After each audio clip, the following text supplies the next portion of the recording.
adano na ye feel na mess in some no but eventually yeba UEFA Champions League no na ya hwe hawa you know be si obeko na eruma yeba more tips na ewu ha we be si a ebebet na bibela wa akui na odiamona talking about the UEFA Champions League final. One element odi aduwe ne chipa onenye the treble na Manchester City wo perebutu na waje no. It is down to the UEFA Champions League. That's what two add kawa then wasanso why a treble. Other clubs wo tu na why be the deal. And Man City here this particular one Felix the only club oba really to mind there what equal record no has been Manchester United. It is down to the rivalry between the two clubs and where they are situated. There, me Manchester City, more Manchester United, more Manchester. This me my club in Manchester United. Why you be done? Then they equal. And that is how come when that kind of mentions in the pan. But they are not the only club that has done the treble before. It is one of the ultimate targets for this particular setup. Often the Man City in the year kona yako kunyo na shende inyumbri. Na efa some of the countries and other sorry clubs are why some of these records that say coach that ebenya in 1966 and also 1967. It was Celtic na warrior some of these things. They did a treble. And efa Celtic one day na warrior na. First, what did the Scottish League? Also the Scottish Cup, the Scottish League Cup the sword. It was a treble. And therefore, one number of trebles are wo to na wire na first 8 times. And the club is Celtic wo to wire some of these things. And only the Scottish League, Scottish Cup, and then also the Scottish League Cup. It is the same trophies. And the Rangers also wire treble 9 times. The same trophies, Scottish Cup, Scottish League Cup, and then also Scottish that is a League Cup. Now wo to na waji bi na odamo. That is with Rangers and so. Aside that, Ebenya Ajax Amsterdam. In 1971 and then also 1972. Now I asked also fellas what are some of this that is Euros. A performer did the trouble that my one was were part of the countries or the clubs are wo to na why some of these things. That is with regards to Ajax Amsterdam. Also remember our domestic competitions number. Fellas wo to sweeping in Asan so be the UEFA Champions League. Now what the in 1971 and 1972. And the country even had to benefit from it. Fast forward, no, they were able to get to the final of the World Cup. The subsequent after then, Celtic, Ajax or a club, no, what are some of these things? Even the PSV and Lovin, 1987, 1988. Now also watch the treble. So even those days, no, it has been something that has been there and about some of these countries or clubs, no, what to now what pan. I said them, even Manchester United where wa born na kan san pebero 1998 and also 1999. Was been watch the FIBA Munich one they had to do another one. And then for Manchester United they na first what at that time now they won the English Premier League. They won that is the FA Cup. They won the UEFA Champions League. And I want to show that now holding some of these mentions. And we look at association na last minute against club and they work for the Bayern Munich na only do one some na first we to na odiamo. They did it in 1999, 98 and 99 season. That is the target of team when they were from. That is Manchester City would know why you call. They made a Pep Guardiola and no baby bench now coach. Then in 2008 and 2009, he also did one with FC Barcelona. It was at a time another trial of Sergio Busquets, Andres Iniesta, and then also Javier, and there's no original one around the pa peme. No, the message so you need to fellas are finding him tron. And it was a final no the first half and also second half FC Barcelona also goes in there against Manchester United. They no waji trophy the United won him and they did a treble. Then in Inter Milan and the Jose Mourinho in 2009 and 2010. And then for Inter Milan set up now, they also had to sweep the UEFA Champions League, the Italian Serie A plus the Italian Cup. Trouble now was watching in 2009 to 2010. Last but not least, just to save time, no. It been a Bayern Munich in 2012 and also 2013. And the 2012-2013 season, no. Then 2019 and 2020. Now Bayern Munich is also back now. The German Bundesliga, the German Super Cup, and then also the UEFA Champions League. No, this one and another. And the cap that time was against my very own club in Borussia Dortmund.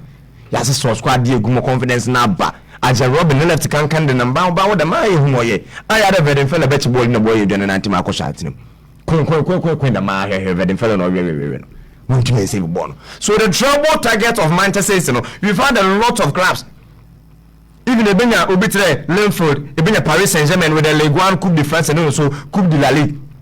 But the other did the UEFA Champions League in the back. Fellas, that is the target of club of Manchester City. Say you can treble Kakadia. In Manchester City, why you blue? On the bone, why you be another watch the Premier League, as also the FA Cup, the League Cup, and the Sodo. On so you treble. But also in Sunday, the INS the Champions League in the account. The moment when the Bona win and fellas, what you know, no, the UEFA Champions League final, not a trophy, will tune out that Sodo. Fast forward to in the final over the fellas. I chanced upon a video on Inter Milan will post on Twitter, and it seems that Wakari one bed in hopes ni nada also the man or the player in Lautaro Martinez Nitiro. Muyam session kakra saselinya video no do to no na e kwhwe the Italian language na e be na woro tro la rota versole voce alteme definizione di perision Chirigucha per arriver à la finale.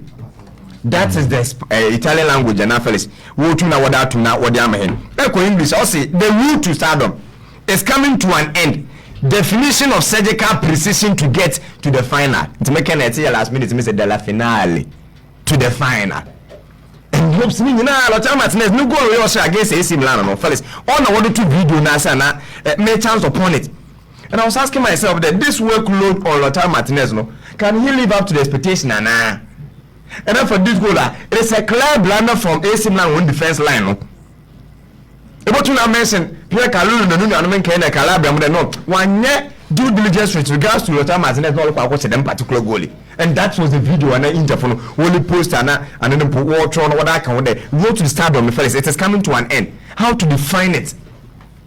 How to make it work, how to make it count on only the moment in the accounting on Lautaro Martinez. We'll save one over and over and over. And this is another time also to we'll save one. Talking about saviors, one of the elements he anticipated what to bring equality to bear. He's also a savior of Inter Milan setup now. We'll find Andre Onana. Onana also Jim microphone. The kind of challenge all to down my team Manchester that is City no. It is enormous. Sasel in the quote to the more fellas one could be able to from there and say, oh believe the City for us were the best. This is the time to prove themselves. I want to enter. There is no pressure on them. They are calm. What about they enjoy a game? If you say you are the best club, this is the time to come and prove it. And you say the Manchester City, we want some of these challenges done now. We want some of these threats done now. Were they able to rise up to the occasion? And the answer is very much yes. But in the third competition, why didn't that one able to know what to do for? It's a selling the new quotation to already. So what you have from there that for fellas, it is a day. It's a challenge from Andrew Onana. No. I say they are probably the best team in the world, but they have to show this on Saturday. We will be there to defend and represent Inter. Thank you. To make history. It's not going to be easy, but they have to show they are the best. Thank you. Why would I not be relaxed? I'm calm. Thank you. I have no pressure. We have no pressure at all. We know it is not going to be easy, but we will be there. They have more pressure than us. I'm calm. It is football. In this life, I'm only afraid of God, and I don't see Him on the pitch. Amen. Amen. Amen. Oh, the words are so sweet. Nipa. Yes, nipa. Obi osona na Nyankopon. Mbro park on the ball so to nyo. Oh, Nyankopon park. So why does those through Manchester City follow? And then for the second paragraph, also they will be there to defend. He's a goalkeeper. What is his duty? It is to defend Inter Milan from conceding. To defend and represent Inter Milan. Man, kind of confused. No. Or could defend now or represent Manchester City. He's going to represent the club in that is Inter Milan. To make history. Because from 2010 a day, but on the why bidder. Oji Tumpara, no on your better, on easy. But some Man City were the best club, but they should come and show it against them. And Angus will run at it. I will into also relax. I want a Manchester City Champions League one final could NG bidder. I mean, put 1 year, I'm final 5. And imagine we train a lose to 2. Now Man City, what do you have to show? I want to get a Pep Guardiola. I sign some of the best players in the world. I what should be able to bring your quality to bear. But so the pressure obviously is on club Manchester City, not on International Milan. On the message more the last time team of Man City won the UEFA Champions League final. And let me check, it was in 2020 and 2021 against Wangaseo team Chelsea. It was Kai Havertz on the 42nd minute. And I can't have it. Or come on and do Tottenham. I had the City ball possession. If you be it was 1-0 in Manchester City. We lose the game now. Chelsea won the trophy. No one quite. And then for the setup of Pep Guardiola, or the boy that particular fixture. Now you're going to own to now on lift the trophy now. Fellas, few things now once this time around. Okay. You make a crazy few things. Instead for line up and stand on that now. The one that doesn't more no the goal post him. It was a 4-3-3 formation, the preferred system for Pep Guardiola on our play against Team Chelsea as at that time. Going into the game, they were the favorite. Kyle Walker was the right back. There was John Stones and then also Ruben Diaz. Plus Alexander Zinchenko on the left side. And if it's 5 na Mabona, only Zinchenko pay in the fellas in the team no on count. I confirm to Benya Bernardo Silva, Benya Cheguno hand and also Phil Foden. Only Phil Foden on your starter team currently. There is Rodrigo Cascante, there is Bernardo Silva, there is Cheguno hand. Then apart from I got Riyad Mahrez, Kevin De Bruyne and also Raheem Sterling. Fast forward, there is Jack Grealish, there is Elibo Haaland. But that's at that time, they were making inroads in the domestic league. They won the EPL, but after the UEFA Champions League, they went to the final and bottled it. And after Pep Nitima in the way to Nawashisha, the one that there's been a lot of changes with regards to the system, but the materials and the first, they are close to being the same to the setup and what the boy in that final. But interestingly, sustaining the lineup to Monash Chelsea, it was a 3-back formation, true or false.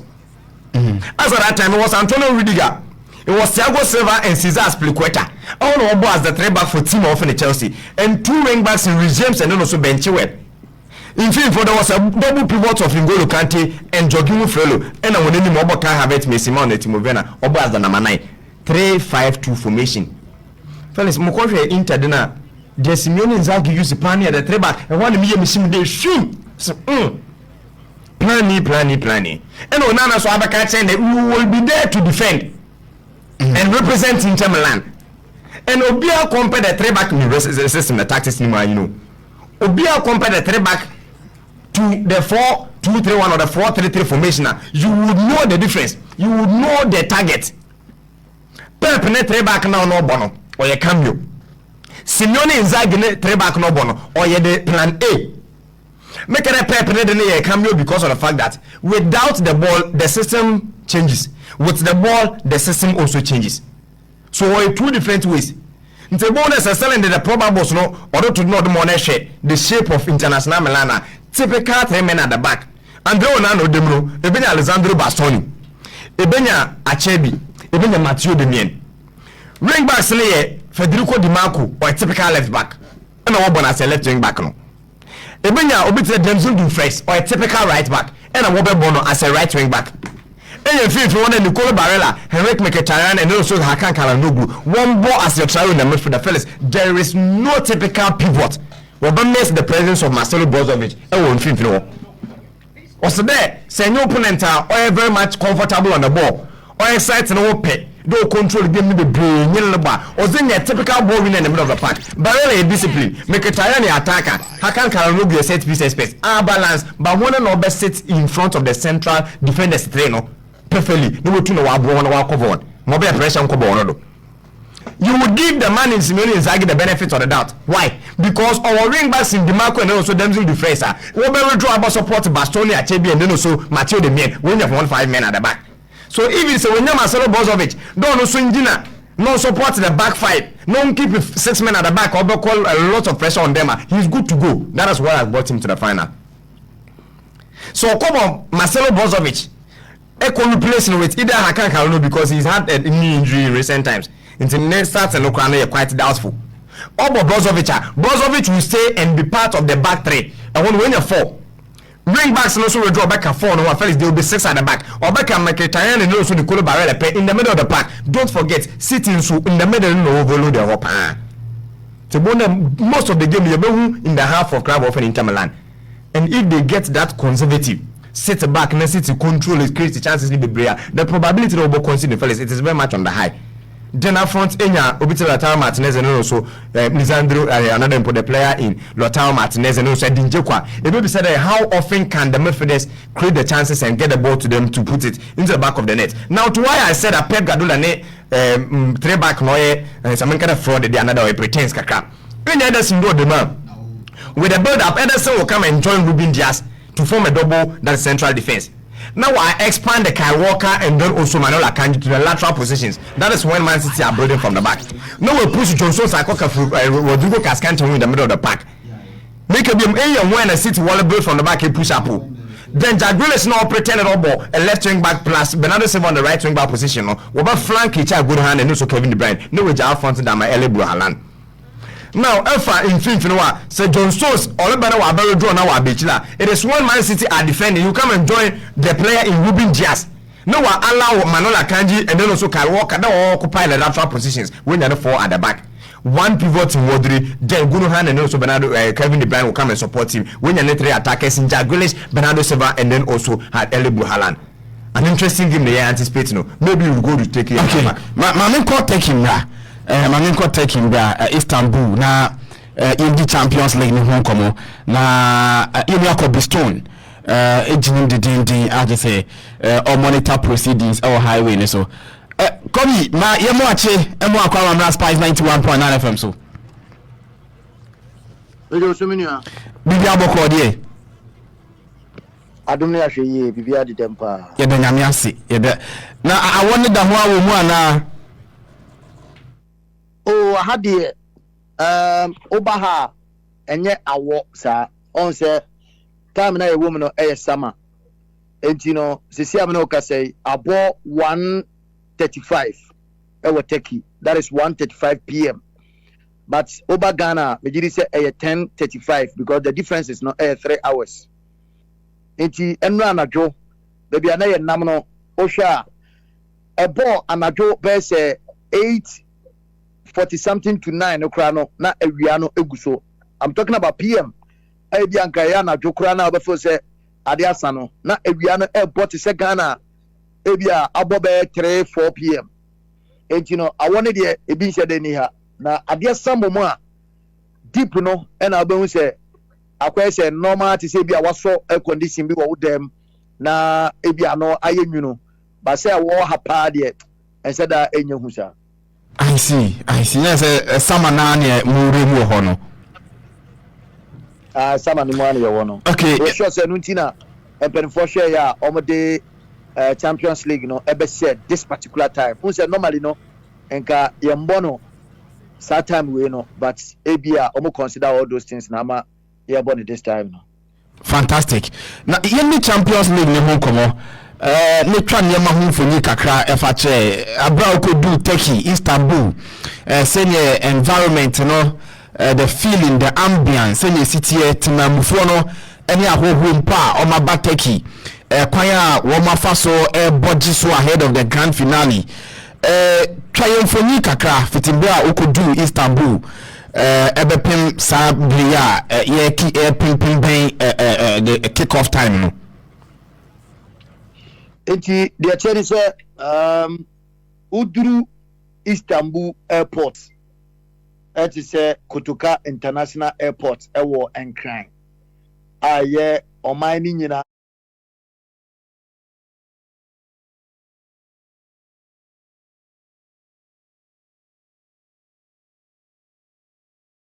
bia eba yebeka se potokasem yesi gateway no dia na bibia wo ho bia edi ada ampa bibi kase ebe koso anase bibi asompa ebe koso o krodem ha eye da eye 10th no eye ende ya yenyina ye twen no because bibi e wo ho edi adase a se wo wura sto bi mo se wo to ensuo se wo to bibi even me to sim card a ebi anka ye company bi din na wo so no this time no omo sign akreti bibi a menim kwan fa so eyeye ba behu no na Champions League asenso de enso ebo ho a e kire wo se ampa bibi sa ebe koso ewo omamu ha enti kroni de utum se omaye krado pa me sha sem famfiri bambosem potokasem ye kan se security na eyade ba ko a uramo o krodium ha na me ma ha dade but o hwe bambosem metimi aka cho se hotel a okọ baabi epia kodidi na nipa ni demkra na wabie da na to na okọ ebi ayekọ ekodidi ni ade unse normally no nka ye hotel de obeka se o unu amame lock na kura na menko me say anopay me pie e ko hwehwe krum kakra ne ade a eno an say waja wo dan to because obi a wo ha bi aja ne de ato e kwa ba na wa be se ne dem ekire say bam mo sem no e wa ha no e ade e very tight enra ye ko ba bi Uefa and organize sa dwumedie omo frɛ no eye omo frɛ no Ultimate Champions Tournament and also live on Facebook sisi a ewo eye Spice FM ye Facebook a megiri say videos no ewo chairman ho eti megiri say obama and also aye dwuma akra and also ubehu say at a point this Ultimate Champions League ya omo ye and they ba press a festival omo ye festival kese ba okowa ya cultural de say oba no emfa aduane emma emfa ezuo emma enye sesebe omo beton bi e ho na ma o nemom ompese omo kire say ba oba no bibia e free e ho nom eti se obedi o se obenumo till time a obe free festival na se no bibia obedi e ho bia bia obeye ho bia no e free South Festival no and organize Ultimate Champions Tournament. In general, minya kwenya Asia Louis Figo, Misia Roberto Carlos, Misia Clarence Seedorf, Misia Kaka, Misia Patrice Evra, Misia Yayenua Michael Simba Essien. E was sa dwumedie na sia enya sesebe omo bene na mo keke. Omo de omo ho be share sa ball kese a epenfo asise ye ema omo ball game ni bi ema on say yes.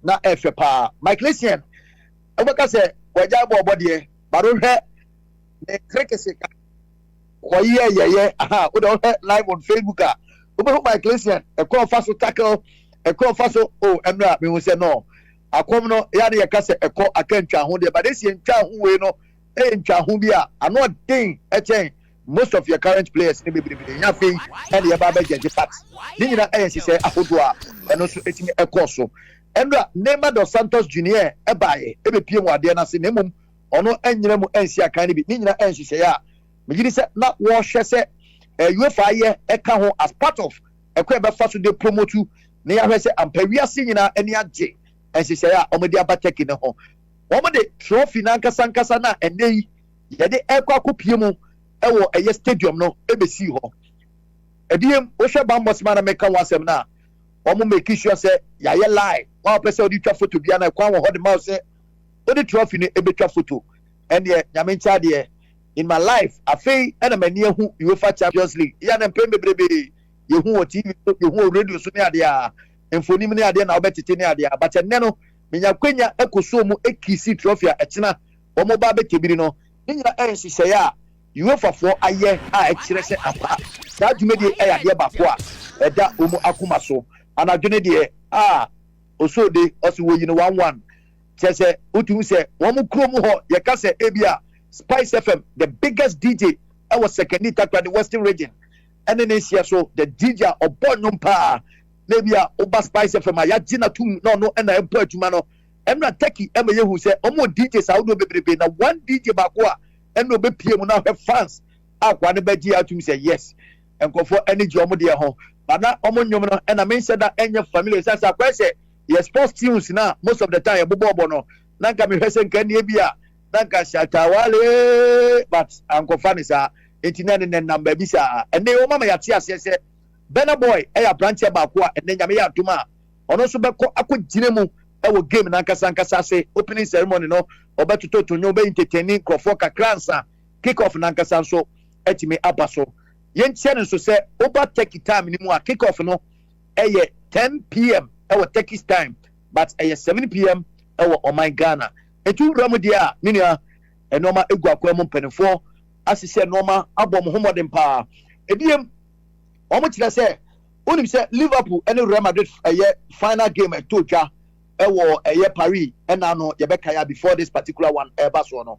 Ticket 70 enoma delay game ni delay almost 20 minutes ana yankeke ball. Menim se okay sa story and also ekoso na and then before the betu just say omon person sa hye no ebi besi bie munti no ticket no omo ton no in advance na omo reserve ticket asat enra enumbre a ye free research room omo creative research room eti ho na upe bia about this particular tournament na o ye century na ko na kire say me ye century ye frɛ me Cobblestone me free Oman Ghana mu na me wa ekwan bia internet wo ho computers wo as a laptop in kuma bi na mo hwɛ no one fan show bag me so the show bag mpe wa so be hye bibia free ani nyina ade as a time a ye free no na ekyerɛ sɛ aka 113 tickets per and aka eno kra no omo kyerɛ sɛ enye sɛ omo ton omo reserve for emergency reasons and ebiem omo kyerɛ sɛ ticket no the aka no so percent emergency nti obeto a $1,000 enye 1,000 Ghana cedis $1,000 na sɛ 120 million ekaniska ewo Ghana mu eno ni ticket so far no omo reserve na ye de akɔhwɛ Champions League match ba ko pɛ etutum sɛ ni nyina ɛnsisɛ ya Uefa mpanimfoɔ enso aya minua enya dia ɛda fam kra ɛwa nti bepiem dia ɛno magu akwam pa enya dia ɛda fam ɛwɔ hɔnom da me to aso biem dia na ɛnura chiefs no so ɛyɛ training time ayo park wɔ no BBC yɛ in fact park ɛyɛ fan park wɔ no yesi yɛ ne sɛ yehu 2 buses na eba buses no obɛhwɛ no na ya brand no and otum sɛ yes ɛfɛ pa Man City die nie Inter Milan die nie eti na obi afo sɛ oh we die players ne ba na omo aba na ke yehu players no before the game yakɔhwɛ no na old players no ɛna na ACC but they see and say supporters are a deal line mu supporters are all other activities our park issue ano after bɛhwɛ no no bia go City car no ho na me say na City ne Inter na eba buses me no but dodo na ɛna go City de no ho ɛna ma me hu sɛ na sɛ supporters are ha no as a majority na no ɛwɔ ha because of Manchester City ema nyakwenya so edidi nkomo bebrebe begidi say the next question no be say about fans and so they almost eka metimi e dey atuja to be say about the cost so far there and say the bia the thing ewo eye take ha and also e cost many. Fantastic with the extensive report pana Kobe Odiamaye no in fact, obviously, maybe bisa conversations within the fans and as to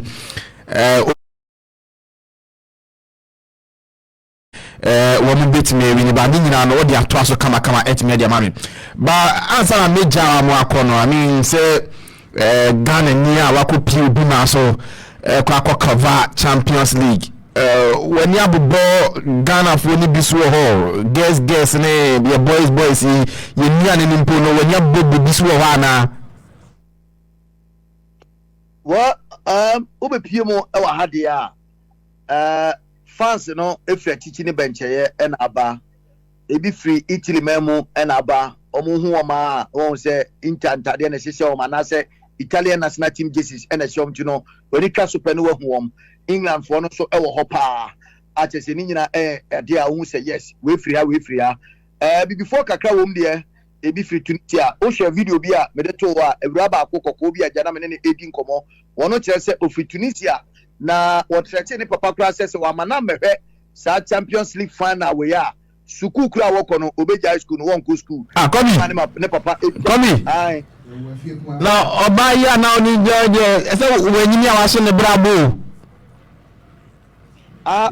or your student according to no or your student one of the top universities Tunisia na what say they were catching any papa conversing no in fact you did like no I say eba bedu yeso no the way na ga ni huri na oye na say na ge trophy no hu bi da na say die enti no say ono no die enti pa oba to man say what say fan park no the bet trophy ni betwa mfoni na what threaten ni papa say wa mana ma ambehwe eye Champions League final ibia in fact obe high school e dia se ni papa one of that screen so no nti wono na enam so wode eba enti no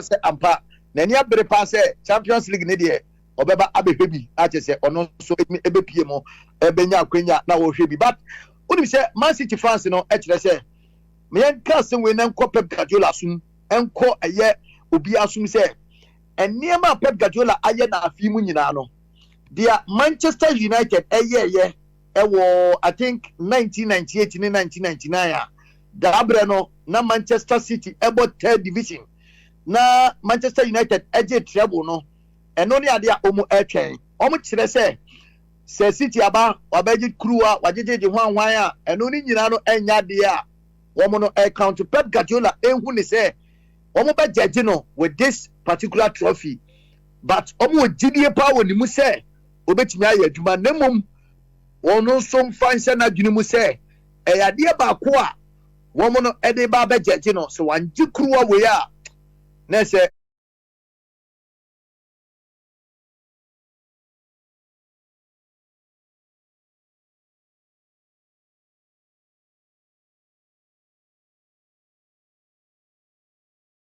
de ne ho ebeche no etutumi se woni dodo na edi nkoma ye o ma adwene mu pa sa kruwa kese ya empenfo ede abesi we eno na omo hwe na mitimi kura bisa se this season kura de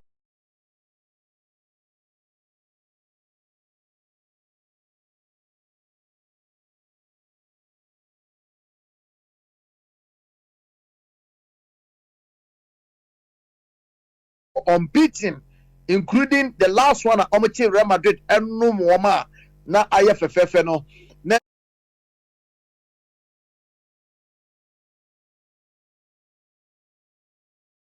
de tuno so omsi da bi enye sebe pressure na omo de tuno so ni nyina na eye de moa abedi ko de omo hwe ene se ende sa kru afefefa esi wo no omo betam no na omo de ko eye England ejuba ha de a menua support base no eye kama emani wom emema so wom enkora wom empenifo wom ate so to say yes kroma de se nye de aye pa na nka Champions League ye boache kakra kamnya sure se obehume ewo Ghana nemom se ye bo na nepenti no e na me de esa achire call me brana you be here on my Ghana mo djumadi a wudi ni so ani nti o jai ho kosa ha na chimano enya hweso de papa nsia nti no bra huhia pa kachira wo fa se me se no report na maye on share na wan kamachi as money bia because minim go bet me and Syria was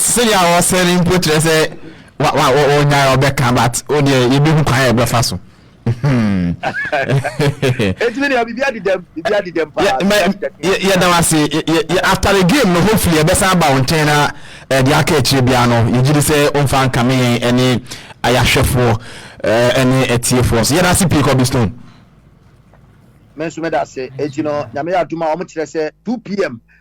aha time ti aka be say 8 minutes na 2 na bo sabre na omu bie gate na dia tum it is all wadu ani show ho na for say sabre obetumi akotena wa to 10 p.m. there na wako stadium enti ye bobo e ho na so ye de ni akire mo nche no bibia wa kire bia so a ebetumi edi ho komo later. Fantastic. Me that's Kobe Stone. Kobe Stone all the way from Turkey, Istanbul.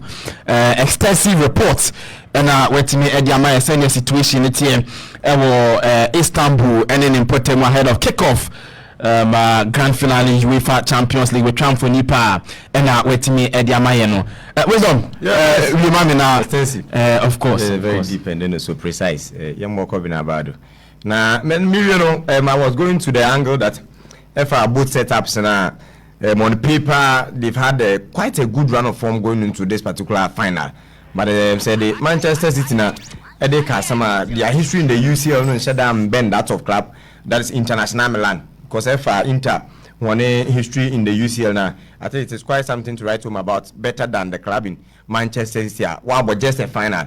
And if I also want to find a one now, they played against Chelsea as I was saying earlier, and I will concede 1 goal. So the history of the UCL final, no, on the City would watch a goal or final, no, but said they compare team in the often in Inter Milan about 5 finals a walk on. They have won 3, and if a trainer we win now, we lose number 2. Then the history will tell you the types and the number of goals will to watch as far as the competition or your concerned. Watch that is 7 goals and then also conceding 5. 7 goals and conceded 5. In the final proper day, this is not the first time I Inter will be so pedigree and then also history. About the favor club in the Wofano Inter Milan ahead of Manchester City. And the form also sounds so on favor. Such the last Manchester City and the latest games of Obo en route to this final. They've won about 4 times, drawing 1 and also losing 1. Drawing 1 was against Brighton and Hove Albion away. And I will lose 1-0 to my Brentford on the 28th of May this year. And Sunday, the last time around, now was Manchester United in the FA Cup 2-1. So the last 3 matches, the City had only just a win. But say combine all their last 6 matches and they both worked out 4 wins and a draw and then also a loss. Compared to an Inter Milan side that on also the form near that on the high. On the last 6 matches Ninya Boma, it won just a loss penokita. And it was against Napoli or the Italian Serie A. No. It was in the Serie A game. And I was born the 21st of May 2023, and I will lose that game 3-1. On the one consider 3 against the eventual winners of the Italian Serie A. They were able to score that is a goal, and they had the red card and so on. Sana one could lose that game by 3-1, and therefore means no one 4-2 against Sassuolo, 1-0 against Inter Milan, AC Milan, 2-1 against Fiorentina at away, 3-2 against Atalanta at home, and then also a 1-0 win against Torino. Ewa win Napoli, another point in the last game now win. So at the form they can some back the Inter no Manchester is in so they know but said the last 3 matches in Bodiano Felix Inter has won all the last 3 games. Manchester City has a win, a loss, and then also a draw. So I wonder why quite a topsy-turvy of results now waiting now or the one. But yeah, expected the kind of pressure or Pep Guardiola no know he'll be able to tame it, he'll be able to control it, and I agree perfectly with Andrew Nana. Inter Milan and no pressure at all. If they go into this final and come out without being victorious, I don't think that they will go to win that match. But probably Pep Guardiola, he can even lose his job. Okay. But will lose in the if he's unable to amass this. But the qualities of Inter Milan plus the setup Papapano were put together and how they're able to execute their systems and tactics perfectly will they be able to find out the first. I would never sit anywhere and underrate them. I think they will very much competing. We will compete as far as the final concern. But with the pedigree of the man in Pep Guardiola, if he's able to rise up to the occasion and the boys also know the stage at which they are, may the tape in the Manchester City don't want to lift it up. Okay, I Spice 91.9 FM Center Sports.